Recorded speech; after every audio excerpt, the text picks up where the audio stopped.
Counter చేద్దామని ఒక ప్రయత్నం. కానీ అంత ట్రివియల్ అయి ప్రైమ్ మినిస్టర్ చేయడం ఆశ్చర్యం. ఇప్పుడు మీకు సింపుల్ అంశం, నిన్న ఒక బ్రిడ్జ్ ఇనాగ్రేట్ చేశాడు.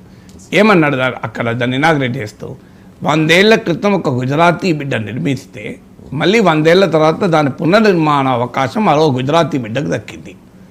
దేశ ప్రధాని తమిళనాడు వచ్చి గుజరాతీ బిడ్డ అని చెప్పుకుంటే తమిళంలో మా బాధ అంటే తమిళనాడులో గుజరాతీ బిడ్డల దయాదాక్షిణ్యాలపైన తమిళనాడు ఆధారపడ్డదా? ఇలా ఎకనామిక్ గ్రోత్లో చూడండి తమిళనాడు ఏ లెవెల్లో ఉంది, ఎడ్యుకేషన్లో చూడండి తమిళనాడు ఏ లెవెల్లో ఉంది. అంటే నరేంద్ర మోడీ గుజరాతీ బిడ్డనే కాదు, భారతదేశ బిడ్డ కదా. ఒక దేశ ప్రధాని హోదాలో వచ్చావు నువ్వు. నార్మల్ టైంలో గుజరాతీ బిడ్డ అంటే తప్పేమీ కాదు. కానీ ఒక దేశ ప్రధాని హోదాలో వచ్చి దేశ ప్రభుత్వ ఖర్చులతో నిర్మించింది. అది ఒక గుజరాతీ ఖర్చులతో నియమించలే. తమిళనాడు నుంచి కూడా డబ్బులు వెళ్ళాయి కదా కేంద్రానికి. ఒక్క గుజరాత్ నుంచి వెళ్ళలే కదా. ఏం గుజరాత్ రాష్ట్ర ప్రభుత్వం డబ్బులు, అవి కేంద్ర ప్రభుత్వ డబ్బులు. అలాంటిది ప్రైమ్ మినిస్టర్ తనకు తానుగా గుజరాతీ బిడ్డగా ఐడెంటిఫై చేసినప్పుడు స్టాలిన్ తమిళ బిడ్డగా ఐడెంటిఫై చేసుకోడా? మీరు ప్రైమ్ మినిస్టర్ చేసుకుంటున్నప్పుడు ఆ రాష్ట్ర చీఫ్ మినిస్టర్ నేను తమిళ బిడ్డ అని సెంటిమెంట్ చూపడంలో తప్పేమన్నా ఉంటుందా? ఇంకొకటి ముఖ్యమైనది ఏంటి, సంతకం చేయడం అనేది ఇష్యూ కాదు కదా. ఇప్పుడు తమిళంలో సంతకం, నాకు తెలుగు భాష మీద ప్రేమ, నేను ఇంగ్లీష్లో సంతకం చేస్తాను అంటే నాకు తెలుగు భాష మీద ప్రేమ లేనట్ట. సంతకం ఎందుకు చేస్తాం? For everybody to understand. So నేను బ్యాంకులో తెలుగులో సంతకం చేస్తున్నాను కానీ ఇంగ్లీష్లో సంతకం చేస్తే ఈజీ అవుతుంది వారికి. సో లాంగ్వేజ్ మీద ప్రేమ అనేది సింబాలిజం కాదు. For Narendra Modi it may be symbolism, for ఇతరులకు సింబాలిజం కాదు అది. సో తమిళనాడు రైజ్ చేస్తున్నది సబ్స్టాన్షియల్ ఇష్యూ. ఏంటి రైజ్ చేస్తున్నారు? అయ్యా మీరు 1971 జనాభా లెక్కల వరకు ఇప్పటి వరకు 14th ఫైనాన్స్ కమిషన్ మీరు వచ్చేంత వరకు, నరేంద్ర మోడీ అధికారంలోకి వచ్చేంత వరకు 1971 సెన్సస్ ఆధారంగానే రాష్ట్రాలకు నిధులు కేటాయించారు. నరేంద్ర మోడీ వచ్చాక దాన్ని 2011 సెన్సస్కు మార్చారు. దీనివల్ల తమిళనాడు రాష్ట్రమే 20,000 కోట్లు నష్టపోయింది. మరి మిగతా సౌత్ ఇండియన్ స్టేట్స్ అన్నీ నష్టపోయాయి, ప్రతి స్టేటు. అయ్యా మాకు ఇది అన్యాయం కదా, మేము జనాభా నియంత్రిస్తే దేశ ఆర్థిక ప్రగతికి సహకరిస్తే మమ్మల్ని శిక్షిస్తారా అని అడుగుతున్నారు స్టేట్. దానికి ఆన్సర్ చెప్పండి. దానికి అలా ఆన్సర్ తర్వాత ఏమంటున్నారు, జనాభా ప్రాతిపదికగా మీరు సీట్లు కేటాయిస్తే సౌత్ ఇండియాలో సీట్లు తగ్గుతాయి.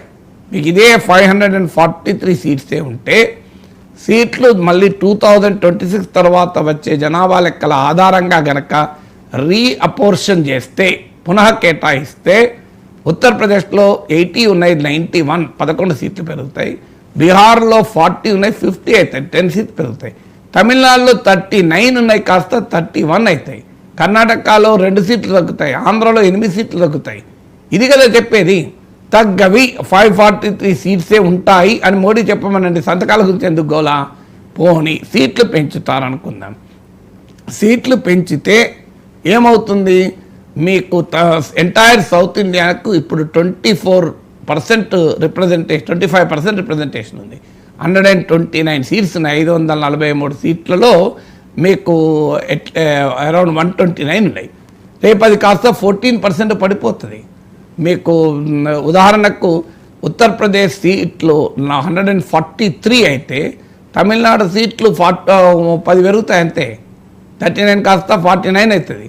అదే మీరు బీహార్ది 40 కాస్త 79 అవుతుంది. అయ్యా ఇది ఎక్కడ 40 సీట్లు ఉన్న బీహార్కు 79 సీట్లు అవుతాయి, తమిళనాడుకున్న 39 కాస్త 49 అవుతాయి. ఒకవేళ మీరు సీట్లు పెంచినా ఇలా చెయ్యము. ఇప్పుడు ఏ ప్రపోర్షన్ అయితే ఉందో అదే ప్రపోర్షన్లో రేపు సీట్లు పెంచుతామని ప్రామిస్ చేయమనండి. సంతకాల గోలు ఎందుకు? నరేంద్ర మోడీ అడుగుతున్నది అది కదా విషయం. మీరు ఇప్పుడు ఏ ప్రపోర్షన్ 543 సీట్స్లో 39 సీట్లు తమిళనాడుకు ఉన్నది. ఇదే పర్సంటేజ్ రేపు పెంచినా కూడా ఉండాలి. 543 సీట్లలో ఆంధ్రప్రదేశ్కు 25 సీట్స్ ఉన్నాయి. ఇదే ప్రపోర్షన్లో ఉంటుంది అని చెప్పమనండి, పని అయిపోతుంది కదా. అడుగుతున్నది అది కదా. మీకు ఎట్టి పరిస్థితుల్లో మీరు ప్రస్తుత లోక్సభలో మీ రాష్ట్రానికి ఎంత వాటా ఉంటే సీట్లు, అదే వాటాలో రేపు పెరిగిన లోక్సభలో కూడా ఉంటాయి. లేదు మేము మార్చము, 543 సీట్లు అట్లనే ఉంచి ఇప్పుడు ఏ స్టేట్లో ఎంత ఉంటో అంతే ఉంచుతాం, మార్చము, డీలిమిటేషన్ ఇంకో 25 ఏళ్ళ వరకు. గతంలో ఇందిరాగాంధీ 25 ఏళ్ళు వాయిదా వేసింది, అటల్ బిహారీ వాజ్పేయి 25 ఏళ్ళు వాయిదా వేశారు. నేను కూడా మరో 25 ఏళ్ళు వాయిదా వేస్తానని చెప్పమనండి. సంతకాల గోలేంటి? తమిళనాడు వాళ్ళు అడుగుతున్న మౌలికమైన ప్రశ్నది. ఇది సంతకంతో సంబంధం లేదు కదా. తమిళనాడులో సంతకం పెడితే ఇంగ్లీష్లో సంతకం పెడితే ఏ భాషలో సంతకం పెడితేంది? సంతకాల గోల కాదు కదా ఇది. ఇది అది జీవితాల గోల కదా. ఇది భవిష్యత్తు గోల. ఇది రాజకీయ ప్రాధాన్యతకు సంబంధించిన అంశం, సంతకాలకు సంబంధించిన అంశం కాదు. ఓకే, మేము తమిళంలో సంతకం పెడతాం, ఆ సీట్లు ఎక్కిస్తారా? ఇప్పుడు ఇదే ఈ సింబాలిజంతో ఒక లెజిటిమేట్ డెమోక్రటిక్ ప్రశ్నల్ని తగ్గిస్తున్నారు.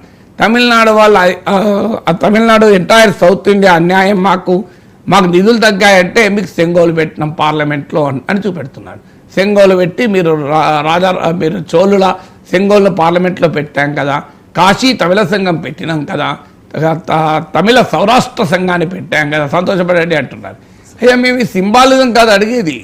మాకు ఇప్పుడు వాళ్ళు అడుగుతున్నది మాకు ఈ 3 భాషల గోలేంటి అని అడుగుతున్నారు తమిళనాడు. మేము 2 భాషలు నేర్పుకుంటాం, మాకేం నష్టం వచ్చింది? తమిళనాడు ఎకనామిక్ గ్రోత్లో దెబ్బతిన్నదా? హైయర్ ఎడ్యుకేషన్ అభివృద్ధిలో దెబ్బతిన్నదా? ఎంప్లాయ్మెంట్లో ఇది one of the very progressive states కదా కంట్రీలో. దేశ ఖజానాకు అత్యధికంగా కంట్రిబ్యూట్ చేస్తున్న స్టేట్స్లో తమిళనాడు ఒకటి కదా. మేము 2 భాషలు నేర్పుకుంటాం, మీకు వచ్చే ప్రాబ్లం ఏంటి? అవసరం ఉన్నోడు హిందీ నేర్చుకుంటాడు. దక్షిణ భారత హిందీ ప్రచార సభ యూనిట్లు తమిళనాడులో కూడా ఉన్నాయి. సెంట్రల్ స్కూల్లో తమిళ్ నేర్పుతారు, ప్రైవేట్ స్కూల్లో కూడా తమిళ్ నేర్పుతారు. అవసరం ఉన్నోడు నేర్చుకుంటాడు. చంద్రబాబు నాయుడు అన్నట్టు ఢిల్లీలో పోయి మాట్లాడాలనుకుంటే హిందీ నేర్చుకుంటాడు.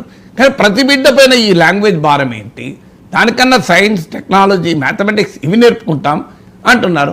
లేదు, పోనీ మేము 3 భాషలు నేర్చుకుని మీ ఉత్తరప్రదేశ్లో 3 భాషలు నేర్పండి, మీ బీహార్లో 3 భాషలు నేర్పండి, మీ గుజరాత్లో 3 భాషలు నేర్పండి, మీ గుజరాత్లో కూడా తమిళ్ నేర్పండి, తెలుగు నేర్పండి. లేలే మేము నేర్పం. హిందీ స్టేట్లో మాత్రం మేము ఇంగ్లీష్ హిందీ, మాకు ఇంకో భాషే వద్దు. కానీ సౌత్ ఇండియా వాళ్ళు మాత్రం ఖచ్చితంగా హిందీ నేర్చుకోవాలి. అయ్యో ఇది ఎక్కడ అన్యాయం అంటే లేదు, మీరు తమిళలో సంతకం పెడుతున్నారా? అసలు సంతకం పెట్టుడుతో సంబంధమే కాదు కదా. ఇప్పుడు నేను చెప్పిన 3 ఇష్యూస్, పొలిటికల్ రిప్రజెంటేషన్ సీరియస్ ఇష్యూనా కాదా, ఫండ్స్ సీరియస్ ఇష్యూనా కాదా, లాంగ్వేజ్ కోట్లాది మంది బిడ్డల పైన కాగ్నిటివ్ బర్డెన్ కదా, మేధోపరమైన భారం కదా, ఇదే లెర్నింగ్ బర్డెన్ కదా. ఎందుకది ఆ అవసరం ఏముంది? హిందీ ఇప్పుడు నేను హిందీ నేర్చుకున్నాను 10వ తరగతి దాకా, నాకు ఏం ఉపయోగపడ్డది హిందీ చెప్పండి? ఇప్పుడు నేను ఏం చేస్తున్నాను హిందీని? సో నేను నేర్చుకోకపోయినా ఈ మేరకు హిందీ మాట్లాడగలుగుతాను. సో ఇప్పుడు హిందీ మాట్లాడడానికి హిందీ నేర్చుకోవాల్సిన అవసరం ఏం లేదు. హిందీ వద్దన్న వస్తే బాలీవుడ్ సినిమాలు చూస్తే మాట్లాడే హిందీ. ఇప్పుడు చంద్రబాబు నాయుడు చెప్పినట్టు ఢిల్లీలో పోయి మాట్లాడడానికి హిందీ నేర్చుకోవాలంటున్నారు కదా. బాలీవుడ్ సినిమాలు చూస్తే ఇంతకన్నా ఎక్కువ వస్తుంది హిందీ నేర్చుకోవడం. సో అందువల్ల హిందీ నాకు ఏం ఉపయోగపడింది? అనవసరంగా ఇప్పుడు ఒకప్పుడన్నా కనీసం మ్యాథమెటిక్స్, సైన్స్, కంప్యూటర్ సైన్స్ ఇలాంటి భారాలు లేవు.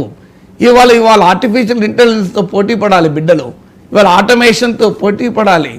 ఇప్పుడు ఇవాళ కాలం వేరు. మీకు 50 ఏళ్ల క్రితం ఇంత కాగ్నేటివ్ బర్డెన్, ఇంత లెర్నింగ్ బర్డెన్ లేదు కదా.